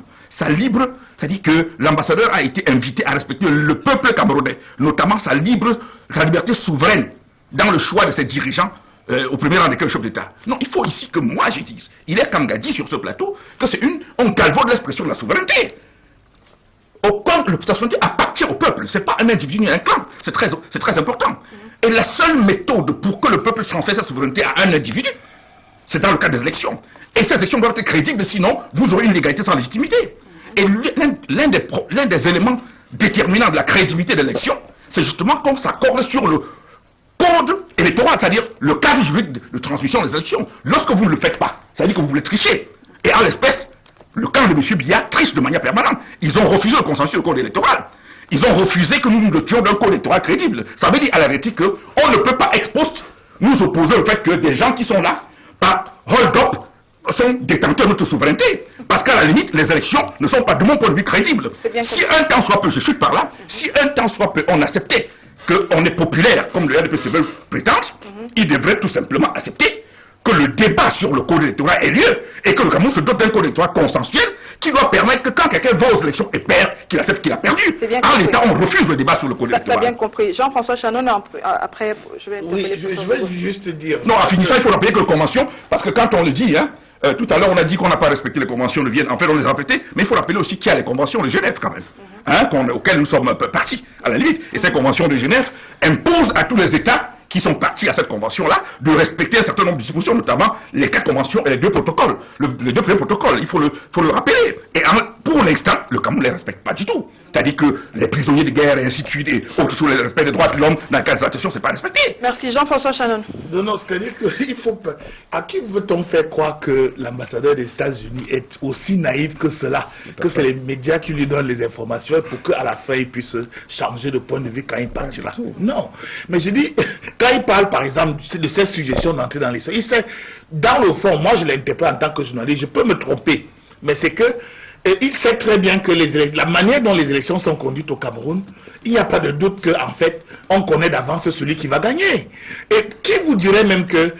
oui, enfin, pourquoi? Parce que c'est comme ça que moi je l'interprète. Oui, et d'où la suggestion un tout petit peu de dire au président ceci. Parce que vous pensez vraiment que l'ambassadeur des États-Unis qui est arrivé, Peter Harry Ballering, ne connaît pas les conditions dans lesquelles la Constitution a été modifiée en 2008. N'a-t-il pas peut-être en tête les événements de fin février 2008, là où des gens qui ont essayé de mettre tout ce qu'on a mis derrière, c'est-à-dire émeute de la faim, en fait, des jeunes qui protestaient, qui sentaient qu'il y aurait bientôt une modification de la Constitution pour enlever le verrou. Parce que le peuple, cette Constitution disait bien qu'on ne peut faire qu'un mandat 2 fois, pas plus de 2 fois. Surtout le verrou, la limitation des mandats. Vraiment que cet ambassadeur ne sait pas, et que dans son discours là, effectivement, il veut dire qu'il y a un problème. J'allais dire de confiance entre ce peuple camerounais, parce que les gens disent que c'est le peuple qui a demandé. C'est le peuple qui a demandé. On parle beaucoup du peuple tout le temps. C'est bien compris. Et nous, on n'est pas tous naïfs, on parle beaucoup du peuple. Mais de quel peuple parle-t-on? Alors, professeur Félix Zoko, je vous suggère, on va revenir sur la question des convocations. Est-ce que c'est quelque chose qui a cours au Cameroun tout le temps qu'un ambassadeur soit convoqué par le ministre des Relations extérieures? Bon, disons c'est assez rare, mais cela arrive. Je pense la dernière fois qu'un ambassadeur a été convoqué et que cela a été su par l'opinion publique, parce que peut-être qu'il y a des convocations qui ne sont pas aussi médiatisées que celles de l'ambassadeur des États-Unis, parce qu'il s'agit quand même des États-Unis. Mais la dernière fois que une telle pratique a été mise en œuvre et qu'elle a été connue du grand public, ce n'était pas un ambassadeur moins important que l'ambassadeur de l'Union européenne. D'accord, le chef de délégation de l'Union européenne. Oui, chef de délégation de l'Union européenne qui a été convoqué sur la question des homosexuels et du financement des homosexuels. Donc, c'est une pratique qui a cours et qui peut être utilisée à tout moment. Il y a aussi, on est parfois allé plus loin que cela avec l'ambassadeur du Gabon, à l'époque du président Ahidjo, lorsqu'il y a eu des incidents après un match de football qui opposait, je pense, l'Union de Douala à une équipe gabonaise, je pense le FC 105, et que les Camerounais avaient été victimes d'exactions à la suite de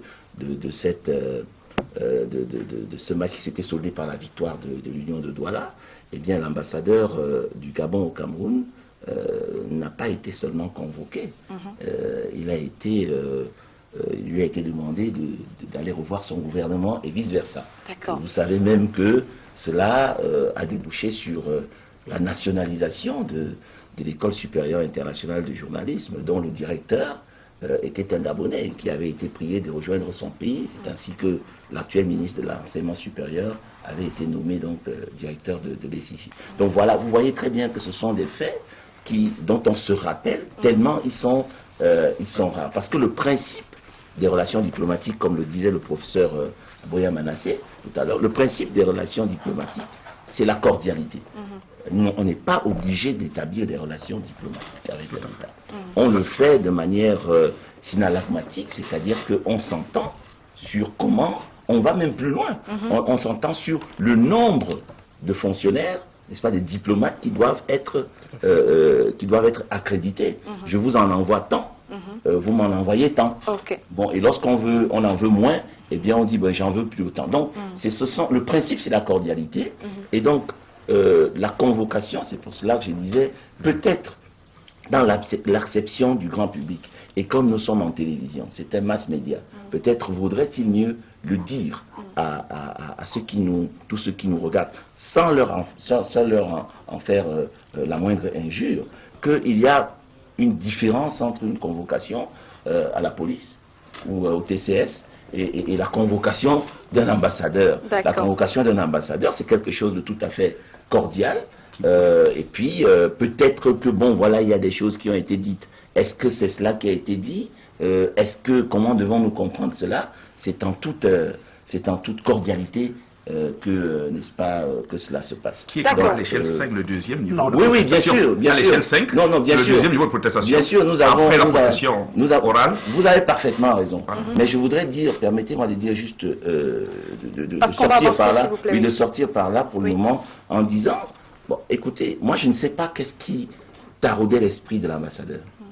Mais ceux qui ont amplifié davantage cette question, c'est aussi ceux qui brûlaient d'impatience et d'impuissance à mettre, n'est-ce pas, la question de l'actualité électorale en débat. Mais c'est dans votre camp que ça s'est passé. Non, j'ai dit ceux, je n'ai pas cité de camp. Je n'ai pas cité de camp. Alors donc, à partir de là, Mais moi, je vous suggère qu'on en parle. Mais bien Puisque le but c'était effectivement, en tordant le cou à ces propos de l'ambassadeur des États-Unis, c'était vraiment qu'on puisse parler du président de la République candidat. La réponse est claire, le président de la République du Cameroun, M. Paul Biya, est candidat. Non, mais c'est ça, tout c'est simplement parce qu'il est président, n'est-ce pas, Oui. du RDPC. Oui. Donc si c'est cela que vous voulez Et savoir, par il l'état est de texte, candidat. le président national est candidat du Voilà, parti. il n'y a pas de problème. Il a 85 ans. Peut-être si vous voulez même 86, comme vous avez voulu dire. Il a 36 ans au pouvoir. C'est connu de tout le monde. Parlons-en. Personne ne refuse ce débat-là. Donc, puisque vous avez voulu utiliser la bouche de l'ambassadeur, vous, n'est-ce pas, les opposants, c'est votre ami qui l'a dit, c'est pas moi. Vous avez voulu utiliser la bouche de l'ambassadeur. Oui, il a insisté. J'ai même essayé de l'en dissuader. Ça, je vous en prie, Absolument, c'est critiqué là. Je veux qu'on fasse ce dernier tour si vous Je le voudrais pas voulez. suivre Félix Ogoda, ses réflexions. Il nous reste 10 minutes dans cette première partie, on va passer à autre chose. J'ai simplement dit que tout le monde reconnaît que monsieur Hilaire Kamga Et se opposition. positionne J'ai bien compris. qui veut Il est Kamga. il veut prendre le pouvoir. Il est Kamga. Je vous en prie. Est-ce que c'est mauvais de le dire? Alors, pardon, Est-ce que ça on va fait de ouvrir lui, fenêtre, je vous en prie. Juste ça une fait de lui seconde. pour autant un ami? Juste une Comme vous seconde. l'avez identifié. Merci. Est-ce que c'est Juste une seconde pour la sortir. Oui, bah, Juste c'est une seconde pour la pas- sortir. Je crois que les convocations, peut-être celle-là est publique, peut-être que celle-là fait du bruit, mais je suis certain qu'il y en a beaucoup plus. Il y en a eu beaucoup. Je veux dire que quand les Camerounais de en Guinée équatoriale, je suis sûr que d'une manière ou d'une autre, soit on convoque l'ambassadeur, soit c'est l'ambassadeur qui vient se présenter pour cette là. D'accord. Il y a absolument ça. La seule chose qui me désole dans tout ça, c'est que nous parlons de l'ambassadeur d'un pays quand même que je dis qui est dirigé par quelqu'un qui, par rapport à ce respect... Ah non, mais par rapport au respect, n'est-ce pas, des formes, des normes, ça me gêne de donner autant de poids à un ambassadeur de Trump. Honnêtement, je dis que ça n'a rien à voir avec les États-Unis, ça a à voir avec la présidence de Trump. Et un ambassadeur représente, c'est vrai, le pays, mais représente d'abord aussi un président de la République. Si vous voulez bien, oui. Et pour moi, je pense que cette histoire, considérons-la comme dépassée, plus on en parle, plus ça nous fait de tort. Mais ce qui est sûr, c'est que tout Camerounais, que vous soyez de tel ou tel bord, n'est pas fier de voir que quelqu'un qui vient de l'extérieur s'occupe de ces problèmes. Et si vous voulez bien, on se prépare la question des intérêts. Je vous en prie. Il est Kamga. Il est Kamga. Je vous en prie. Je vous suggère de parler rapidement de ce que cela représente sur le plan géostratégique. Professeur Aboya, quel est l'intérêt des États-Unis de vouloir, si tant est que l'ambassadeur aurait suggéré au président de la République de ne plus se représenter, quel est leur intérêt de faire partir M. Biya du pouvoir, alors que le Cameroun passe aujourd'hui pour être le point saillant de la stabilité du golfe de Guinée dans lequel les États-Unis sont fortement impliqués. À quel niveau il y a eu la cassure pour qu'aujourd'hui on puisse se prétendre à un départ du pouvoir suscité par les États-Unis? Mais vous savez, le débat en cours renvoie à une seule chose. Et c'est pour cela que les uns et les autres regrettent. Et c'est pour cela que le ministère des Relations extérieures a sollicité avoir des éclaircissements, tels qu'amplifiés par les réseaux sociaux, voire tels que déclenchés par les réseaux sociaux. Parce que ce sont les réseaux sociaux qui sont au fondement de cette dramatisation, de cette exacerbation des propos de l'ambassadeur. C'est comme si l'ambassadeur des États-Unis avait pris le camp de l'opposition pour faire partir le président de la République. À partir de ce moment-là, ça devient compliqué pour la position d'un ambassadeur qui est censé être impartial, qui est censé ne pas prendre de position dans les débats qui peuvent opposer deux camps. Qui plus est, son intervention, sa sortie, intervenait en plein cœur de la fête de l'unité. Ce qui militait en faveur de sa position pour la désunion nationale. Or, c'est à partir de ce moment-là que les uns et les autres se sont empressés de se poser des questions. Maintenant, vous savez bien que le Cameroun a une position stratégique dans la sous-région. Vous savez ce qui se passe en Centrafrique, vous savez ce qui se passe au Tchad, vous savez ce qui se passe au Nigeria.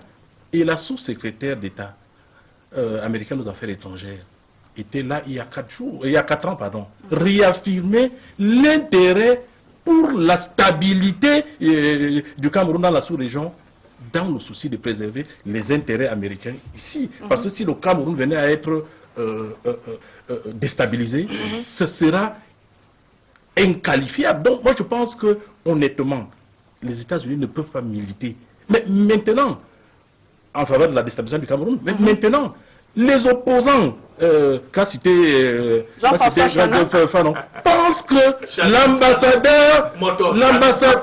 Oui, non, j'ai dit Chanon. C'est à cheval entre France Fanon et Jean-François Chanon. Les uns et les autres pensent que l'ambassadeur est devenu leur allié pour conquérir le pouvoir. C'est tout ce qui crée donc... C'est tout ce qui crée des réactions normales. Merci. Le cas d'enfant estime que si toi tu as pris position pour l'autre, mais alors... Non, je crois que là aussi, il faut de la mesure au niveau de la classe dite intellectuelle aujourd'hui au Cameroun. Il faudrait que nous soyons assez posés. Dans les propos de l'ambassadeur, que je continue à dire qu'ils étaient malvenus, parce que ce n'était pas son rôle certainement, quand il parle de Nelson Mandela, il ne renvoie pas à l'opposition. Celui qui remplace Nelson Mandela, ce n'est pas un opposant. Aucun problème avec ce n'est pas essentiellement ce que l'ambassadeur a dit. Non, je dis que quand il renvoie à Nelson Mandela à Washington, ce n'est pas forcément dire que je soutiens les gens de l'opposition. Je veux dire qu'il faut lui faire aussi. Moi, je parle de l'interprétation. Nous sommes dans un débat passionnel, c'est la politique, c'est tout à fait normal que les gens aient des sentiments. Mais professeur Aboua, si toi tu continues à interpréter avec passion, ça pose un problème dans ce pays. Il faudrait qu'il y ait des gens dans ce pays qui interprètent, mais avec raison en permanence jusqu'au bout. Et dans le terme de la raison, l'ambassadeur ne dit pas donner la place à un opposant. Il dit réfléchissez à comment vous allez sans l'État. Ça peut être même dans le Nelson Mandela a désigné quelqu'un de son camp. Mais Jean-François, je ne dis pas que c'est ce que l'ambassadeur a voulu dire. C'est très court. Et moi, je vais évoquer quelques remarques ponctuelles d'une expérience personnelle. J'ai fait le programme Murov des journalistes, International Visitor Leadership, qu'organise le département d'État en 2012, au moment où le président Obama a été réélu. Et justement, on a eu des discussions avec des hauts diplomates au département d'État à Washington, D.C. Et là, je me suis rendu compte qu'en fait, toute la politique américaine, qu'elle soit de Trump ou d'ailleurs, et même toutes les autres personnalités, confrères américains que j'ai rencontrés, notamment à Las Vegas, à Baton Rouge, à Chicago, tous ont la question qu'on me dit, comment vous faites au Cameroun pour avoir un président qui a 30 ans? À l'époque, c'était à peu près 30 ans. Je dis, où est votre problème dedans quand je lui pose la question en souriant? Il dit non, dans la conception américaine, il est assez difficile de dire que tout président qui dépasse 10 ans, 20 ans au pouvoir, dans la conception américaine, c'est que c'est un dictateur. Il s'impose par la force ou bien par, par la corruption. Donc moi, je veux pour expliquer un tout petit peu. Et un diplomate américain qui va quelque part, qui donne un contenu, un conseil qui a ce contenu-là, c'est justement parce que dans la tête, il s'est dit qu'il a trop mis au pouvoir, trop mis de temps au pouvoir. Merci beaucoup. Ila Kamga, sur la même question des intérêts qu'auraient les États-Unis à demander une alternance ou bien à faire partie le président du Paul Biya, alors qu'on sait bien que c'est lui qui organise la stabilité dans le golfe de Guinée, où les Américains font du business de plus en plus. Je ne sais pas si il a un leadership particulier. Les Américains ont leur rôle à jouer. Le golfe de Guinée représente un élément stratégique dans toute la configuration, dans toute la politique géostratégique de l'Amérique ici, dans cette partie du monde-là. Donc, M. Biya, Paul, en tant que président de la République du Cameroun, devient donc un interlocuteur important. Mais il faut toujours distinguer entre M. Biya, Paul, le président de la République du Cameroun, et le Cameroun, et le peuple camerounais, soit dit en passant. C'est ça qui est le problème. C'est quand on ramène à l'individu qu'on se pose un problème. Pas un individu, c'est le président de la République. C'est ça, quand on ramène, c'est ce que je dis. C'est-à-dire que quand on ramène le problème à un individu, il est Kamga, Biya, machin. Non, c'est ça. Non, le problème, c'est qu'on doit laisser à l'institution présidentielle, président de la République, et non à l'individu ou à une personne. Bon, quand on a fini de dire ça, quand on dit le Cameroun, les gens doivent cesser de prendre le Cameroun comme étant eux. Donc, M. Biya, le propos de l'ambassadeur sont très clairs, même sur le plan géostratégique. Ça veut dire que M. Biya Paul soit président de la République, ou que Hilaire Kamga soit président de la République, ça va arriver, Félix. Donc, on va toujours continuer à faire... J'aurais enfin un ami. Pardon, monsieur. L'Amérique va continuer à avoir la même position de prendre le Cameroun comme le pilier de sa politique géostratégique dans la région. Donc, le problème pour les Américains, c'est de dire, est-ce que les bis-bis dans la dévolution de pouvoir, excusez-moi l'expression, est-ce que ce flou-là, cette mafia qu'on entretient, qui est visible, et que les Camerounais expriment dans la dévolution de pouvoir n'est pas de nature justement à maintenir ou alors à entraîner le Cameroun dans une logique d'instabilité qui ne sera plus contrôlable et qui va irriguer l'ensemble de la région. Comment parler de la souveraineté au moment où nous avons 21 000 réfugiés au Nigeria qui sont en train de perturber la quiétude du Nigeria, qui amène le HCR et toute la communauté internationale à se mouvoir. Donc, l'insécurité qu'il y a dans les régions du sud-ouest aujourd'hui, la crise, l'assassinat d'un camp comme de l'autre et tout ça là, peut entraîner une guerre. Une guerre ouverte cette fois-là. Même si c'est une guérilla, entre guillemets, dans tous les cas, ça crée l'instabilité qui va irriguer l'ensemble des régions. Et ça n'intéresse pas les Américains. Ils ont intérêt à ce qui est stabilité au Cameroun, pour qu'il y ait stabilité dans la région et pour qu'ils fassent leurs affaires. Et de ce point de vue, ils doivent, c'est de leur intérêt, de pointer les points qui sont de nature, les points conflictogènes, qui peuvent entraîner le conflit. Et la crise parmi ces points, parmi ces points, il faut finir. L'enlisement de la crise, le refus de dialogue, qui est aujourd'hui perceptible, la logique sécuritaire qu'on est en train de voir là, ne peut pas être des points qui amènent à la stabilisation, mais ça amène à la déstabilisation, à la réalité. Merci. Et en fin de compte, il faut que la dévolution de pouvoir soit claire et acceptée par les uns et les autres. Et pour que cela le soit, Biya Paul doit accepter avec son camp les négociations sur la mécanique de dévolution de pouvoir, le cadre juridique. Bassek Bakobio, sur cette question aussi, je viens à vous par cette forte activité de l'ambassadeur des États-Unis depuis qu'il est arrivé. Il a rencontré plusieurs leaders politiques, d'opinion, des organisations de la société civile, notamment la dernière, c'était ici. Même la presse, c'était à Yaoundé, voilà, pour chercher des solutions à la crise sécuritaire qui sévit dans les zones du nord-ouest et du sud-ouest. Est-ce que ce n'est pas ça le comportement d'un pays ami qui veut, qui est justement une résolution dans un problème, on va le dire, camerounais. Mais est-ce que vous connaissez un ambassadeur occidental à Yaoundé qui ne reçoit pas des gens de la société civile et tous les autres? Moi, je ne connais pas d'ambassadeur d'un pays européen, américain, qui soit arrivé à Yaoundé, qui ait mis 6 mois sans que je le rencontre, à sa demande. Oui. Donc, je veux dire que c'est tout à fait normal, c'est même son devoir, parce que lorsqu'on l'envoie ici comme ambassadeur, c'est parfois aussi pour pouvoir remonter au niveau de Washington, par exemple, ou de Paris, n'est-ce pas ce que les gens pensent, ce qui se passe, quelle est la situation qui se déroule réellement. Et c'est pour cela qu'il faut peut-être se féliciter, comme disait le professeur Aboya tout à l'heure, qu'il y en ait qui a évolué entre le moment où ils sont arrivés, le moment où ils sont partis, parce qu'il n'y a pas que les gens qui rencontrent. Il y a aussi la réalité, mais le fait de vivre, et c'est des gens qui vont assez sur le terrain. Je vous assure que lorsque la crise a commencé, j'ai été très surpris, mais agréablement surpris, que l'ambassade de France, par exemple, est déléguée envoyée à Bamenda, je crois le numéro 2 de l'ambassade, pour aller s'informer, pour aller sur le terrain, alors que je pensais que bon, il se serait dit, nous sommes d'office, personne non grata là-bas.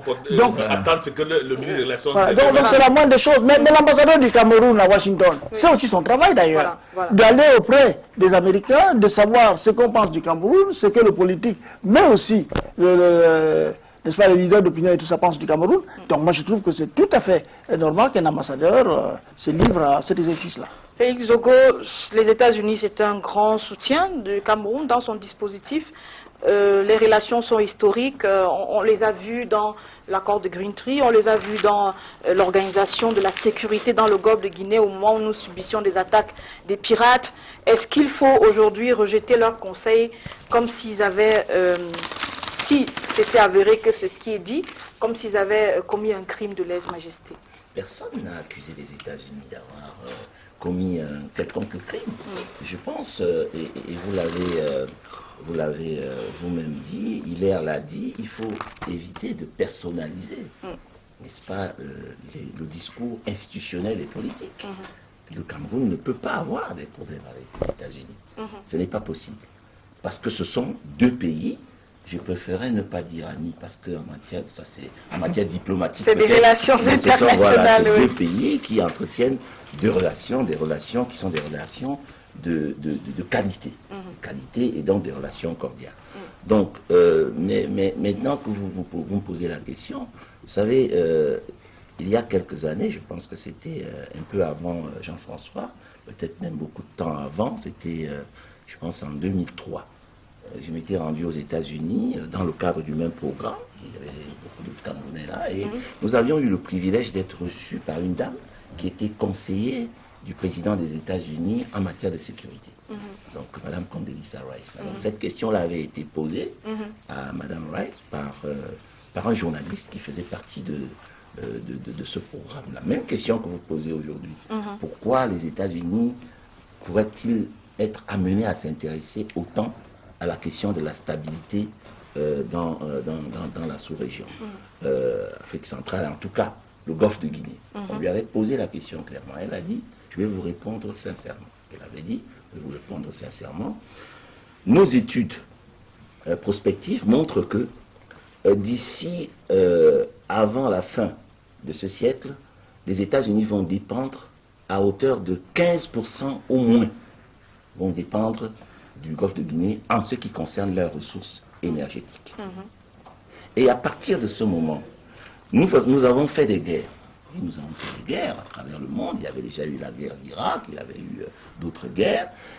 Eh bien, nous pensons qu'il faut prévenir les conflits. Et il faut stabiliser les zones dont nous pouvons dépendre, dont nous allons dépendre de toutes les façons. Notre économie est basée sur l'industrie et sans énergie, pas d'industrie.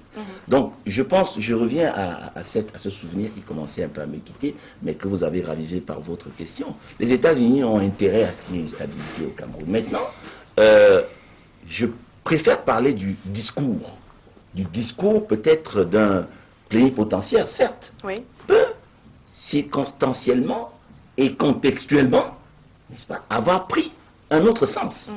Cela n'enlève en rien du tout l'engagement des États-Unis à accompagner le Cameroun dans une perspective de stabilité. Peut-être que l'ambassadeur a touché à une fibre qui est très sensible au Cameroun, et à un moment également extrêmement sensible, et je vais revenir à propos de Bassek en concluant là-dessus. Merci, je pense que c'est une tempête dans un verre d'eau, et cette question va très rapidement, n'est-ce pas, être classée. Et ceux qui auront voulu se l'approprier, comme mon ami Hilaire Kamga, qui rêve d'être président de la République et qui ne voudrait pas, n'est-ce pas, aller aux élections, eh bien, ils n'en auront... On a 5 minutes, je vous en prie, il faut qu'on entre rapidement dans le... Voilà, ils n'auront que leurs yeux pour pleurer.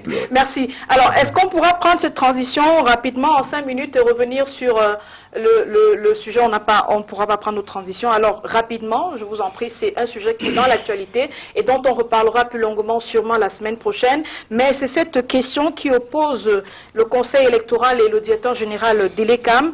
La presse a parlé d'un conseil extraordinaire, d'une session extraordinaire, de ce conseil avec un communiqué à la fin qui parle de démotivation générale du personnel à la veille des échéances, d'absence répétée du DG aux réunions et sessions statutaires du Conseil, gestion opaque et calamiteuse des ressources humaines matérielles par le directeur général, et le Conseil conclut avoir pris une résolution constatant la faute lourde de monsieur le directeur général. Je commence par vous, Hilaire Kamga. Il faudrait qu'on soit vraiment précis sur cette question. Est-ce qu'il y a conflit entre le directeur général et le Conseil électoral? Si oui, pourquoi? Non, il vous souvient que d'abord le conflit a été institutionnalisé, c'est-à-dire le texte lui-même est conflictogène. On a prévu que le conflit doit exister. Donc ces structures doivent faire. C'est pour ça que le code électoral est un problème. J'ai fait une conférence de presse il y a un an avec les autres camarades pour dénoncer justement que le couple Eno-Babalé était un danger pour les élections. Ils ne pouvaient pas. Nous avons démontré que du point de vue, d'abord leur rapport à la loi, on ne peut pas dire qu'une structure est chargée de veiller au respect de la loi électorale. Eux-mêmes, ils ont un rapport extrêmement conflictuel avec la loi. C'est-à-dire le moins de respect de la loi n'existe pas. On a fait une conférence de presse, toute la presse était là, on a relayé. Parce qu'on a analysé les textes de nomination ou alors de destitution, par exemple de la déléguée régionale de l'élection de Cameroun ici, qui avait été enlevée par M. Babalé. On s'est rendu compte que c'était une hérésie juridique totale. Donc il faut le dire de manière claire. Le fait que ces éminentes personnalités du Conseil électoral, parce qu'il faut noter qu'en leur sein, il y a quand même quelques experts de droit électoral qui sont très avisés. Il y a des juristes très avisés. Maintenant, des gens avec qui j'ai beaucoup travaillé, pour certains. Mais quand le politique l'emporte sur le juridique, ça devient un problème. Et on est là dans une structure essentiellement politique. Pour dire que, déjà, l'analyse de leur texte, je conclue par là, leur résolution, il faut peut-être applaudir parce que ça permet aujourd'hui de mettre la question de l'incapacité de l'organe de gestion des élections à gérer les prochaines élections sur la table. Maintenant, le problème, c'est que même le texte juridiquement n'est pas recevable. Parce que dans la loi, L'article 23, on est là avec des autres collègues, des éminents juristes qui sont là. L'article 21, alinéa 4 de la loi ne permet pas qu'eux-mêmes, ils puissent prendre une telle résolution qui soit valable. Je vais revenir ils à ne vous peuvent pour pas le conclure. restituer. Alors, professeur Abouya Manassé, le Conseil électoral et le directeur général, comment c'est constitué? Qui a... quelle est la relation entre le directeur général de l'ECAM et le Conseil électoral au regard, bien sûr, des textes? Mais au regard des textes, le directeur général, la direction générale des élections travaille sous le contrôle et la supervision du Conseil électoral. Et par rapport à la crise en cours, on suggère effectivement dans la loi, l'article 21, et dans le code électoral, l'article 24, toutes ces dispositions indiquent que la faute lourde est constatée par le Conseil électoral. Malheureusement, la constatation, c'est une chose. L'autre problème, c'est la décision de nomination qui doit être acceptée ou prise par le président de la République, puisque... Non, ça veut dire quoi? Non, ça veut dire quoi? Ça veut dire que quand le Conseil électoral... moi j'ai eu un nom... Oui, dans les réseaux sociaux, mais s'il vous plaît, continuons. Alors, ça veut dire que lorsqu'une résolution est prise comme celle-là par le Conseil électoral, quel est le cheminement jusqu'à ce qui est, si cela doit influer sur la nomination d'un directeur général? Mais ça veut dire qu'il faut que l'autorité compétente pour nommer aussi bien le président du Conseil électoral que le directeur général adjoint de l'ECAM, il faut que le président de la République décide. Sauf que la loi, s'il vous plaît, juste pour compléter, pour que les téléspectateurs comprennent, j'ajoutais sur ce que a dit le professeur, sauf que quand on parle de résolution, il y a une question de compétence clé dans le texte. Ça veut dire que même leur résolution, pour que la loi infraconstitutionnelle qui est le code électoral, elle dit que la signature du directeur valide les résolutions, les PV de l'Assemblée générale d'Assemblée. Puisque lui, il assiste, et sa signature est l'une des signatures légalement indispensables pour la valeur. Il doit valider sa faute lourde. Donc il y a un problème, c'est ça. C'est ce que nous avons dénoncé. On doit valider sa faute lourde. Oui, malheureusement, c'est ça la loi. C'est ça la loi. D'accord. C'est donc là l'imbroglio. C'est-à-dire que nous, on a été surpris d'apprendre à 15h, on dit qu'on a mené quel est le décret qui a été pris à 15h? Merci. Continuons. Jean-François Chanon, est-ce que c'est la première fois qu'il y a un conflit entre le Conseil général et la direction générale électorale, et la direction générale? C'est pour cela que pendant longtemps, nous, les messagers, on avait dit que c'était une farce. Tout à fait. C'était une farce. Vous voyez même comment les deux textes c'est-à-dire qu'il est fait en sorte de manière à ce que tous les deux organes puissent, le directeur général et le conseil électoral, qui fait un peu office de, à moins que le conseil d'administration, le conseil d'administration, s'entrechoquent tous les jours. Et la situation dans laquelle on est, il y a toujours eu un conflit, souvenez-vous, entre l'ancien directeur général et on a cru que en amenant le monsieur Babalé, qui était membre du conseil électoral, qui a été nommé, qui a été transféré comme directeur général, peut-être qu'il comprendrait mieux les susceptibilités qui opposaient les deux organes. C'est bien compris. Maintenant, on est parti encore pour un autre conflit. Permettez que les deux autres prennent la parole parce qu'on va nous couper à l'antenne. Alors, professeur Félix Leroux, on a longtemps donc décrit les dysfonctionnements entre le conseil électoral et la direction générale. Pourtant, on ne remédie pas à cela. Pourquoi il y a ce dysfonctionnement et qu'on le maintienne alors que c'est l'organe en charge de l'organisation des élections? Et il va de la crédibilité des élections aussi. Mais il faut identifier le problème. D'accord. Il faut identifier le problème. On peut avoir pensé à un moment donné que le problème était ailleurs. Mais si le problème revient, si la conséquence revient, car il y a un problème, il y a une conséquence. Si la conséquence, c'est-à-dire, n'est-ce pas, cette opposition entre le Conseil électoral et la direction générale revient, c'est que la solution n'était, par exemple, pas de prendre simplement un membre du Conseil électoral et d'en faire un directeur général des élections. On va donc, je pense, il est capable de dire que la loi n'est pas bonne. On va tirer toutes les conséquences. Voilà, de faire démissionner des membres du RDPC pour en faire des membres du Conseil électoral. Pardon, permettez qu'on termine. Non, juste pour préciser, parce que dans son sens, non, moi je voulais pas parler. Le problème, c'était dans ce sens-là, c'est-à-dire de faire démissionner des membres du RDPC sans les faire démissionner de leur conviction. Merci. Non, mais Pourquoi pourquoi faire des est-ce membres qu'on du veut Conseil compliquer un électoral? problème simple? Moi, j'ai discuté avec les membres du Conseil électoral. Le problème est un problème de gestion, c'est simple. Oui. C'est-à-dire que comme partout au Cameroun, dès qu'il s'agit de gérer, qui gère, Qui est l'ordre? qui engage le budget, qui ordonne, c'est le seul problème. Le problème, c'est que vous avez un président qui, lui, doit passer par le désir, n'est-ce pas, du directeur général, pour que les envoyés soient impliqués. J'ai même eu des conseillers qui m'ont dit... Et donc de collaboration aussi. J'ai même eu des conseillers qui m'ont dit que dans le nouveau bâtiment qui est en construction du Conseil électoral, l'ancien directeur général, ce qu'il lui reprochait, c'est qu'il les négligeait à un point qu'il n'a même pas pensé à leur bureau. D'accord. N'est-ce pas? Donc c'est des problèmes purement matériels, c'est qui gère, qui engage. Et c'est tout le problème. La Donc, c'est pas grave. homogénéité qui a été Et introduite sûrement, dans la loi. on en reparlera Dans dans la les loi. prochains jours, messieurs, puisque le fait s'est produit hier. La semaine, la presse reviendra dessus sûrement avec d'autres points de traitement. Et forcément, on remettra ça au goût du jour dans la prochaine édition de Canal Presse. Je ne saurais terminer sans avoir une pensée pour notre confrère Mathieu Nathanaël Ndiok qui a perdu son épouse la nuit dernière. Toutes nos condoléances.